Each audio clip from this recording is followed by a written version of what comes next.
आस्था कौशिक और आप देख रहे हैं महाबहस। संभल में हुए बवाल के बाद से संभल भले ही अब शांत हो चला है, वहां हालात सामान्य हो रहे हैं, लेकिन नेताओं की बयानबाजी से सियासी पारा अब तक हाई है। सियासी वार पलटवार के साथ संभल बवाल पर संत मौलानाओं के बयान भी आए। प्रमोद कृष्णम ने अखिलेश यादव को संभल में हुई हिंसा का दोषी ठहराया।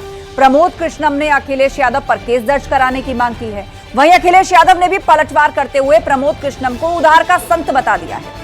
अब झांसी में अपनी यात्रा के दौरान बाबा बागेश्वर ने संभल के सवाल पर बड़ा बयान दिया। उन्होंने कहा कि विशेष समुदाय की देश पर कब्जा करने की मंशा है। हिंदू विरोधी ताकतें देश पर हावी होने की कोशिश कर रही हैं। वहीं मौलाना शहाबुद्दीन बरेलवी ने संभल में मारे गए लोगों के परिजनों को बड़ा मुआवजा देने की मांग की। इसी पर डिबेट करेंगे। पहले ये रिपोर्ट।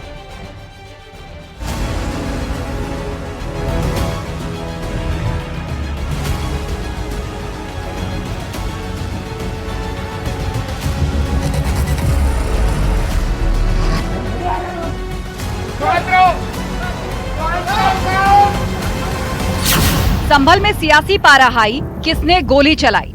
संभल के अंदर जो पुलिस प्रशासन का पूरी तरह से इस घटना को अंजाम देने में इसमें हाथ है और पूरी अपनी लापरवाही और नाकामी को छुपाने के लिए लगातार अपने बयान को बदल रहे हैं। हाँ, चली गई इनकी बुद्धि कि किस प्रकार से कि दो गुटों का ये कहां से मसला आ गया कि जनता की रक्षा के लिए इनको जिम्मा दिया गया है। उनकी हत्या अगर ये लोग करेंगे तो कानून व्यवस्था कैसे चलेगी?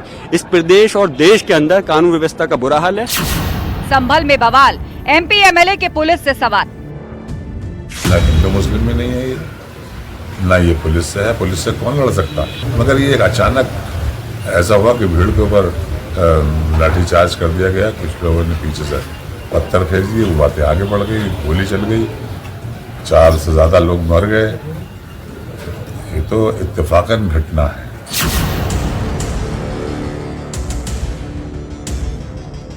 उत्तर प्रदेश में जो उपचुनाव हुआ है उसमें हार से समाजवादी पार्टी बौखला गई है और अखिलेश यादव जी पहले पत्थर फेंकवाते हैं, दंगा भड़कवाते हैं, भीड़ को उकसाते हैं, फिर डेलीगेशन भिजवाते हैं, घड़ियाली आंसू बहाते हैं। अखिलेश यादव जी को केस दर्ज तो अखिलेश जी के खिलाफ होना चाहिए। कभी उधारी में कहीं और गए थे, उससे पहले उधारी में कहीं और थे। ये उधारी संतों के बारे में हमें कुछ नहीं कहना है, लेकिन अगर प्रशासन कार्रवाई कर रहा है और सरकार जिस तरीके का रवैया अपना रही है, केवल अपनी नाकामी छिपा रही है। बाबा बागेश्वर का बयान, विशेष समुदाय का बड़ा प्लान। अत्याचार करने का अधिकार नहीं, पर विशेष समुदाय के द्वारा जब हिंदुओं को टारगेट किया जाता है तब ये सिद्ध हो जाता है कि इस देश में धर्म विरोधी केवल और केवल अपना राज्य स्थापित करना चाहते हैं। संभल के पकड़े जाएंगे दंगाई, सरकार वसूलेगी पाई पाई। जिन लोगों ने दंगा कराया, जिनके खिलाफ प्रशासन ने, सरकार ने कार्रवाई करी है, उनके लिंक कहीं ना कहीं समाजवादी पार्टी से साबित हुए हैं। उत्तर प्रदेश में अगर माहौल खराब करेंगे, दंगा करेंगे, गुंडागर्दी करेंगे, इसे बिल्कुल बर्दाश्त नहीं किया जाएगा, चाहे कोई कितना ही बड़ा क्यों ना समाजवादी पार्टी का नेता क्यों ना हो। अगर माहौल खराब करोगे तो तुम्हें उसी की भाषा में जवाब मिलेगा।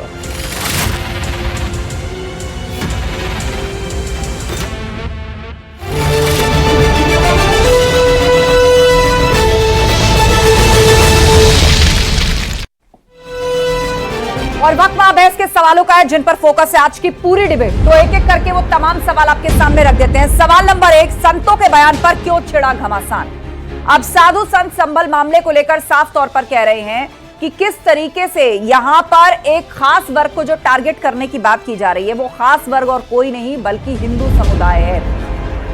सवाल नंबर 2, संतों के बयान पर क्यों छिड़ा घमासान? तो कृष्णम का तंज, अखिलेश बोले उधार के संत। प्रमोद कृष्णम ने इस पर कहा है कि इस पर अखिलेश यादव पर एफआईआर दर्ज होनी चाहिए, तो अखिलेश यादव ने उनको उधार का संत कह दिया। और सवाल यह भी कि संभल पर बाबा का बयान, क्या है बड़ा प्लान? बाबा बागेश्वर जो पदयात्रा पर है, उन्होंने कहा है कि भाई बड़ा प्लान है विशेष समुदाय का हम लोगों के खिलाफ।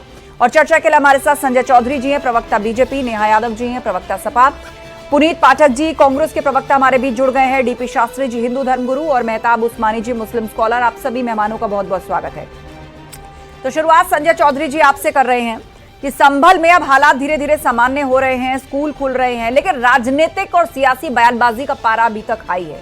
चाहे वो प्रमोद कृष्णम हो, चाहे वो अखिलेश यादव हो, चाहे भाजपा से जुड़े हुए नेता, डिप्टी सीएम हो, लगातार सियासत संभल को लेकर गरमाए रखना चाहते हैं। देखिए, संभल की घटना दुर्भाग्यपूर्ण है और जिस प्रकार की एक कोर्ट के आदेश पर हो रही कार्रवाई के खिलाफ एक समुदाय विशेष ने नियोजित ढंग से हिंसा का सहारा लिया और उस हिंसा को करते हुए कोर्ट की कार्रवाई को रोकने के लिए उसे बाधित करने का प्रयास किया, दुर्भाग्यपूर्ण घटना है।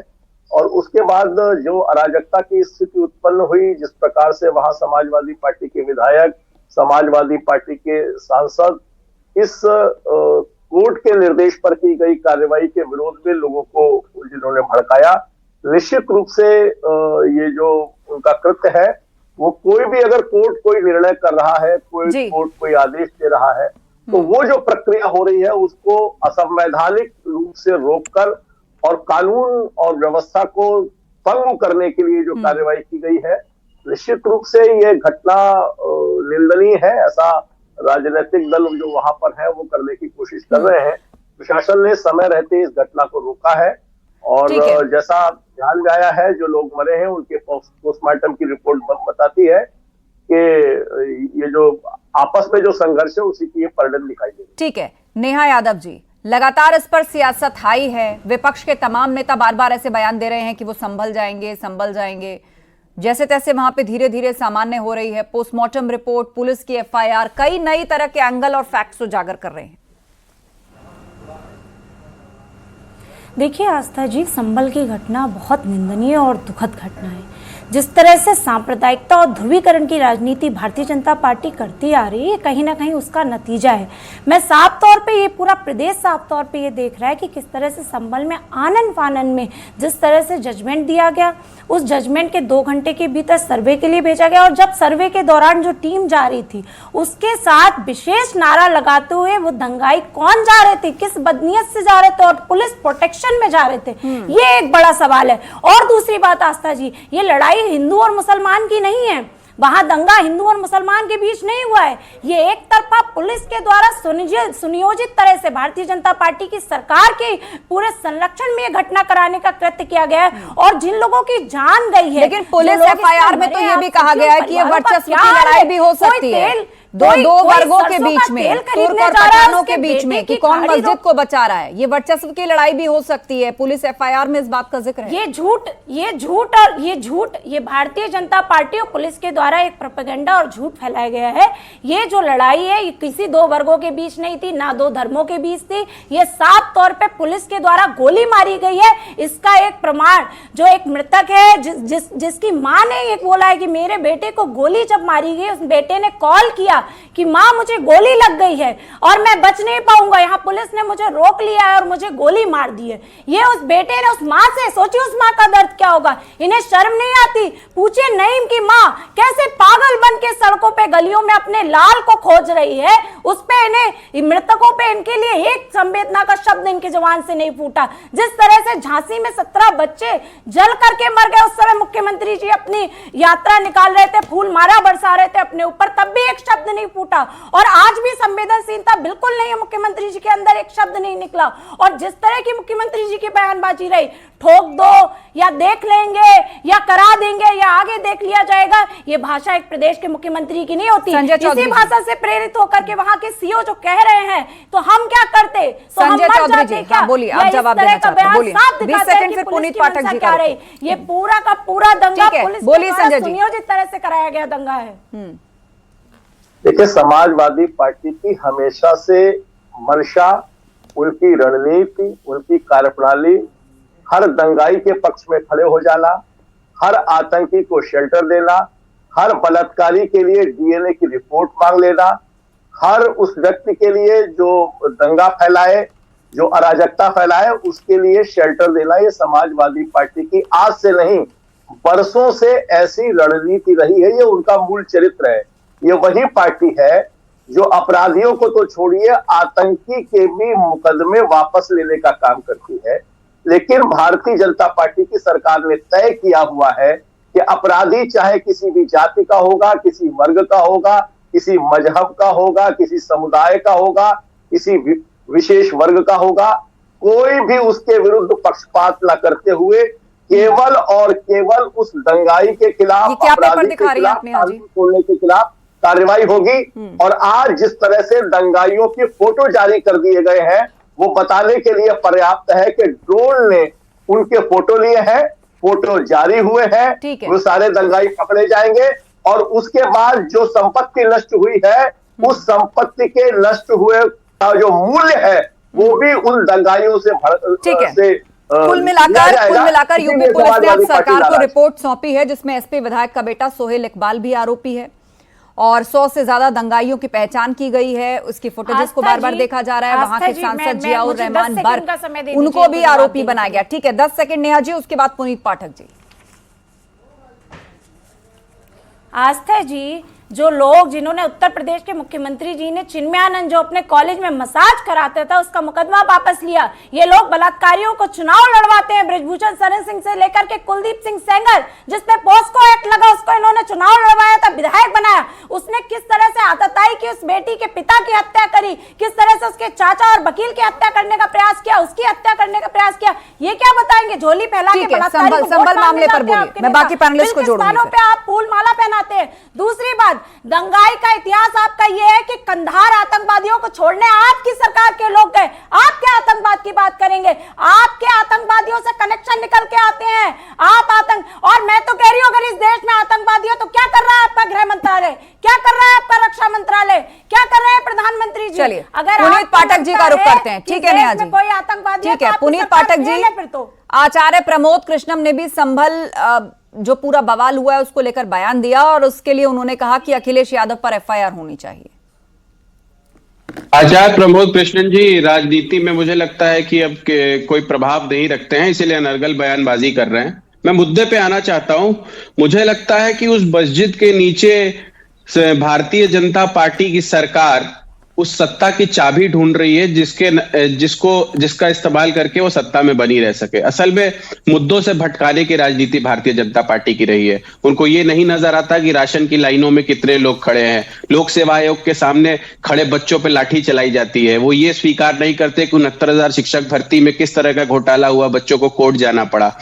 हमने बहराइच में भी देखा कि वो वानगी आई हमारे सामने कि कैसे पुलिस को 2 घंटे रोक दिया गया था कि वहां पे दंगे फैल सके। भारतीय जनता पार्टी की सरकार मुद्दों पे रहना ही नहीं चाहती है। आपने भी एक बहुत पॉइंट वाली बात बोली कि सरकार इस पे राजनीति नहीं थमने दे रही है और भारतीय जनता पार्टी के प्रवक्ता क्या बोल रहे हैं मुझे तो समझ ही नहीं आ रहा। इन्होंने सीधे सीधे पूरी कौम को ही कटघरे में खड़ा कर दिया। इन्होंने बोला एक विशेष जाति द्वारा, मतलब पूरी जाति ही गुनहगार बना दी इन्होंने तो अलग ही आयाम सेट कर दिए हैं इस डिबेट के। लेकिन मैं मुद्दे पे रहना चाहता हूं। देखिए, साधु संत हो या मौलाना हो, ये राजनीति का मुद्दा नहीं है। मुझे तो ये नहीं समझ आ रहा कि हम लोग 2024 में बैठे हैं, 1947 में आए दिन उत्तर प्रदेश में ऐसे मुद्दे सामने आते हैं जहां पे दो समुदायों को सामने खड़ा कर दिया जाता है। मुझे लग रहा है हम लोग वापस से 1947 में चले गए। पुनीत जी, सवाल ये है ना, कोर्ट ने वहां सर्वे के आदेश दिए, सर्वे टीम वहां पर पहुंची और उसके बाद वहां बवाल शुरू हुआ। अब मुझे बताइए कि विरोध का यही तरीका है? और कोर्ट के आदेश पर जब सब कुछ हो रहा है तो ये आमने सामने टकराव, ये स्थिति बनाने की आवश्यकता क्या है और कौन इसको खाद पानी देता है? जो याचिका करता है विष्णु शंकर जैन, आपने उनका वीडियो देखा क्या? वो पुलिस प्रोटेक्शन में किस तरह से बयानबाजी करते हुए जा रहे थे, नारेबाजी करते हुए जा रहे थे। अगर कोर्ट ने वहां पे कोई आदेश दिया है तो वो वहां पे विष्णु शंकर जैन का काम ये नहीं है कि वहां पे वो नारे लगाते हुए उस साइड पे पहुंचे। उस टीम का काम है कि जाए और सर्वे करे। ये तो सरकार चाहती है कि इन मुद्दों पे बवाल हो। सरकार चाहती है कि हिंदू मुस्लिम के मुद्दे आए ताकि असली मुद्दे ना आ पाए। झांसी में बच्चे जल गए, मैं विषयांतर नहीं होना चाहता हूं, लेकिन मैं आपको ये बताना चाहता हूं कि भारतीय जनता पार्टी का काम करने का तरीका यही है। उनको पता है कि अगर हिंदू मुसलमान हमने नहीं किया तो इस देश में हम राज नहीं कर पाएंगे, क्योंकि फिर लोग सवाल पूछेंगे, अपने मुद्दों की बात करेंगे। मैं कह रहा हूं कि लोक सेवा आयोग पे बच्चों पे लाठियां क्यों चलाई गई, क्यों आज भी हमारे यहाँ राशन की लाइनों में लोग खड़े हैं, लेकिन उन मुद्दों पे बात नहीं करनी है। लेकिन जनता कैसे सवाल ना पूछे, उन्हीं को लाने के लिए यहाँ उसमें हिंदू धर्म संतों की एंट्री होती है, उसमें साधु संतों की एंट्री होती है। भारतीय जनता पार्टी तो भड़काऊ बयान करने की पीएचडी है, कारखाना है वहां पे।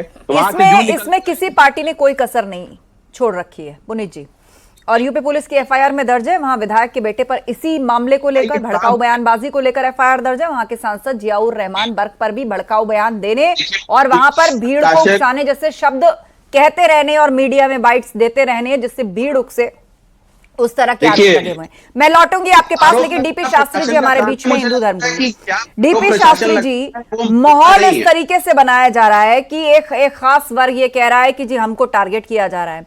बाबा बागेश्वर पदयात्रा कर रहे हैं, वो ये कह रहे हैं कि विशेष समुदाय हम पर हावी होने की कोशिश कर रहा है। लेकिन मामला सिर्फ सिंपल सा है कि कोर्ट ने एक ऑर्डर दिया, सर्वे के आदेश थे, सर्वे टीम आ गई और उसके बाद वहां पर बवाल खड़ा हो गया। ये गंगा नहा के नहीं आए हैं। मुलायम सिंह यादव जी उस समय राम भक्तों पे गोली चला के कर्फ्यू लगवा दिए थे, सारी दुनिया जानती है। और सनातन के लिए, सनातन अपना मांग रखा है, सनातन अपना यात्रा कर रहा है, सनातन अपनी भारतीय संस्कृति बचाने के लिए, अपने बच्चों के लिए, इस भारत के लिए अपना पद यात्रा मांग रहा है, सरकार पर अधिकार मांग रहा है। हम लोगों को किसी से कोई लेना देना नहीं है, ये अपनी करते रहे राजनीतिक, बल्कि जो घटना घटती है, संबल की घटना है, बंगाल की घटना है, असम की घटना है, सब घटना में सनातन को ही जोड़ दिया जाता है। क्यों भाई? सनातन कोई घटना के थोड़े उस चीज के लिए आगे बढ़ता है। संबल की घटना, इनकी घटना, सनातनियों को पीड़ित किया जाता है। धीरेन्द्र शास्त्री बिल्कुल अच्छा कर रहे हैं। हम न्यायालय भी गए हैं, न्यायालय भी हमको नकार दिया है। कल आप सरकार से बात करें, आज पूरे बांग्लादेश में हिंदुओं के साथ क्या हुआ, ये सपा वाले, कांग्रेस वाले, जितने राजनीतिक लोग हैं वहां बचाए, वहां मंदिर के पुजारी को उठा करके जेल में डाल दिया गया। उसके बाद से इस्कॉन मंदिर के जो कार्यकर्ता हैं, जो काम कर रहे थे, उनके ऊपर उनका केस को वहां पे कर दिया गया, निरस्त कर दिया गया। ये लोग कहीं हिंदू को उठा के कहीं भी देखें, आज हमारा समुदाय भारत में भी पीड़ित है और बाहर भी पीड़ित है, हम हर जगह पीड़ित है। एशिया महाद्वीप में बांग्लादेश है ना, ये क्यों नहीं चर्चा करते हैं बांग्लादेश के ऊपर, बच्चियों के ऊपर, लड़कों के ऊपर, लड़कियों के ऊपर, इतना सारा दुर्दशा हिंदू के ऊपर हुआ है। अगर हम सनातन वोट बना लेंगे, हम सब सुरक्षित तो रहेंगे। हम अपना मांग तो रखे सरकार में, हम किसके पास मांग रखे? हमारा कुछ है ही नहीं, हमको तो गुमराह किया गया। देश आजादी के बाद धर्म पे बंटवारा हुआ, तो ये लोग गए नहीं बाहर। अब बाहर जब नहीं गए, चलो यहाँ है, भाईचारा के साथ है, तो इनके पास वक्त है, के जगह है, हमारे पास क्या है? हम तो बिल्कुल खाली बैठे, हम मांग रहे हैं, सही मांग रहे हैं। ठीक है, पुनीत जी इस पर कुछ बोलना चाहते हैं, लेकिन उससे पहले मेहताब उस्मानी जी, मेरा सवाल ये कि संभल में क्या हुआ, उसका जिम्मेदार कौन है? क्या ये नेता तय करेंगे या ये पुलिस की इन्वेस्टिगेशन, एजेंसियों की इन्वेस्टिगेशन तय करेगी? अब एक एंगल ये निकलकर सामने आ रहा है कि मस्जिद बचाने को लेकर वर्चस्व की लड़ाई हो गई तुर्कों और पठानों के बीच में, उसको सिरे से खारिज कर रही हैं सियासी पार्टियां। मैडम मुझे मौका देना, बोलने का मौका नहीं देती मुझे। आप मौका देना बोलने का। देखिए मैडम, ये प्लानिंग कहाँ से शुरू हुई है देख लीजिए ना। कोर्ट ने दूसरे पक्ष की याचिका नहीं सुनी और सर्वे के लिए मंजूरी दे दी, आदेश दे दिया सर्वे के लिए। 2 घंटे के अंदर सर्वे शुरू भी हो गया और रिपोर्ट भी शामिल हो गई उसमें। आप ये बताइए कि इतनी जल्दी क्या थी? कोई आतंकवादी को फांसी देनी थी किसी को कि कोर्ट ने 2 घंटे के अंदर सारा काम कर दिया? सबसे पहले सवाल तो न्यायपालिका पर उठता है कि आपने ऐसे संवेदनशील मामले को इतनी जल्दी क्यों वो किया? आपने जब एक सर्वे हो चुका तो उसके बाद दूसरे पक्ष की याचिका तो सुनते, आप दूसरे पक्ष को तो सुनते, आपने नहीं सुना। 2 घंटे के अंदर आपने उसको याचिका को मंजूरी भी दे दी उनकी और सर्वे का आदेश भी दे दिया और सर्वे की रिपोर्ट भी आ गई 2 घंटे के अंदर अंदर। आप मुझे बताइए ये प्लानिंग कैसे हुई? सबसे पहला सवाल उठता है न्यायालय पे कि आपने ऐसे संवेदनशील मामले को इतनी जल्दी क्यों उठाया। दूसरा सवाल, उसके जो आपके वकील थे रवि साहब, कोर्ट को परमिशन लेनी मैडम सुन लीजिए पहले, आप मुझे मौका नहीं देती ना। नहीं, मैं आपको अनइंटरप्टेड सुन रही हूँ, हर पैनलिस्ट आपको अनइंटरप्टेड सुन रहा है। आपने एक बार न्यायपालिका पर सवाल उठाया, मुझे लगा बाद में आप उसको करेक्ट करेंगे, आपने वापस से रिपीट किया और आप कोर्ट को ये कह रहे हैं कि संवेदनशील मामले को सुनवाई के लिए फौरन ले लिया। अब ये तो मेहताब जी ना आप तय करेंगे ना मैं तय करूंगी या कोई और तय करेगा कि न्यायपालिका किसको सुनवाई योग्य मानती है। नहीं, ये आपको भी पता होना चाहिए, आप भी बुद्धिजीवी वर्ग से आते हैं कि ये कंटेम्प्ट ऑफ कोर्ट के दायरे में आ सकता है। आप मुझे पहले ये बताइए कि एक इतनी जल्दी बिना दूसरे पक्ष को सुने कोर्ट ने आदेश क्यों दिया? 2 घंटे के अंदर अंदर सारा काम क्यों कराया? वो जैन साहब कोई सुप्रीम कोर्ट के वकील है, वो है जज, जो उनके कहने से सारा काम हो गया। और दूसरी बात ये कि जब वकील साहब वहां गए तो उनके साथ उसके कुछ तो पुलिस वाले थे और कुछ आतंकवादी थे जिन्होंने दंगा फैलाया, जिन्होंने नारे लगाए वहां जाके। उन आतंकवादियों को पुलिस वालों ने संरक्षण क्यों दिया? और जो पुलिस वाले थे उनकी भी जांच होनी चाहिए कि वे पुलिस की भेष में कोई और तो नहीं थे, दंगा कराने तो नहीं आए थे, उनकी आईडी चेक होनी चाहिए, उनकी आईडी उनकी जांच होनी चाहिए। मेहताब जी, जो नकाब बांधे वीडियो में दिख रहे हैं और हाथों में इतनी बड़ी बड़ी ईंटें हैं, पत्थर है, नकाब बांधा हुआ है, हाथ में बड़ी बड़ी ईंट पत्थर है, उनकी होनी चाहिए जांच। आपने कहा पुलिस वालों की जांच होनी चाहिए, 4 लोगों का कत्ल हुआ है। हाँ, 4 लोगों का कत्ल हुआ है। संजय जी, सबकी जांच होनी चाहिए। जो कुछ था सब कुछ संदिग्ध था, सरकार और पुलिस के संरक्षण में हो रहा था ये आरोप।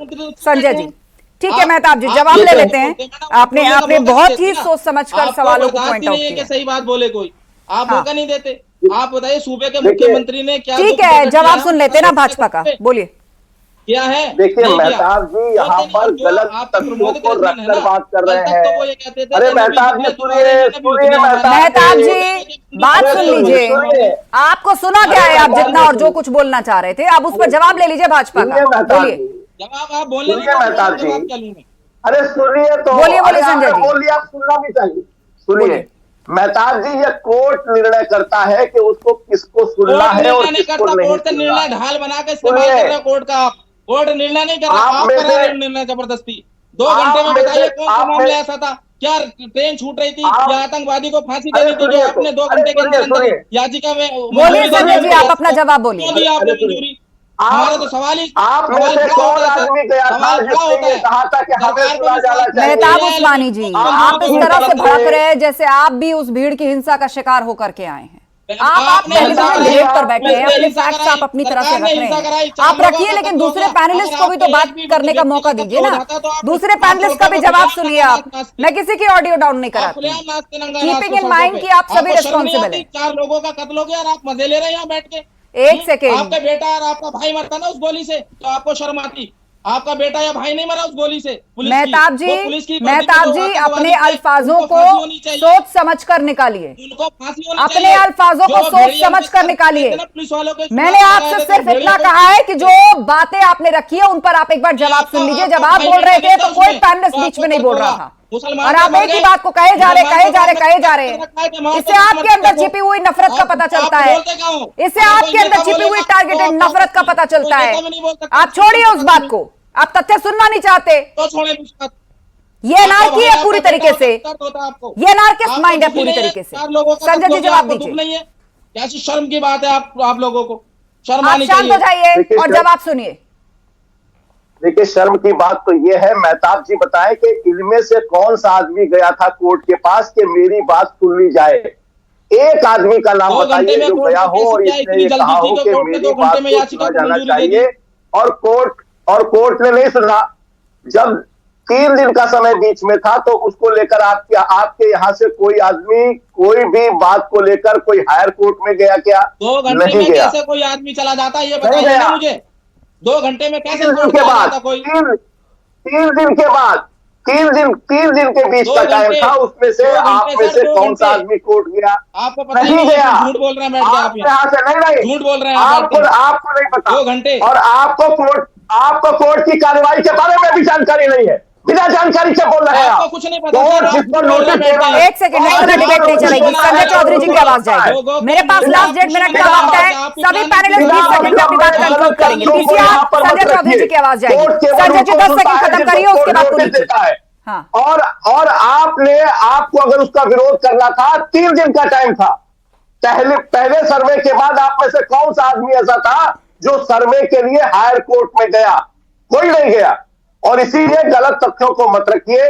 वहां पर जो निर्णय हुआ है वो कानून के हिसाब से। ठीक है संजय जी। हाँ पुनीत जी 20 सेकंड अपनी बात, फिर नेहा यादव जी। हाँ मुझे लगता है इस पूरे प्रकरण के लिए प्रशासन पूरी तरह जिम्मेदार है। उत्तर प्रदेश में लगातार ऐसे मामले आ रहे हैं, चाहे वो बहराइच का मामला हो या संभल का मामला हो। प्रशासन चाहता तो और मुस्तैद तरीके से बढ़िया से इससे निपट सकता था, लेकिन उत्तर प्रदेश की सरकार की जो कार्य प्रणाली है, प्रशासन उसी के आधार पर चल रहा है। ये लोग चाहते हैं कि हिंदू मुसलमान के नाम पे बवाल हो ताकि असली मुद्दों से जनता को भटकाया जा सके।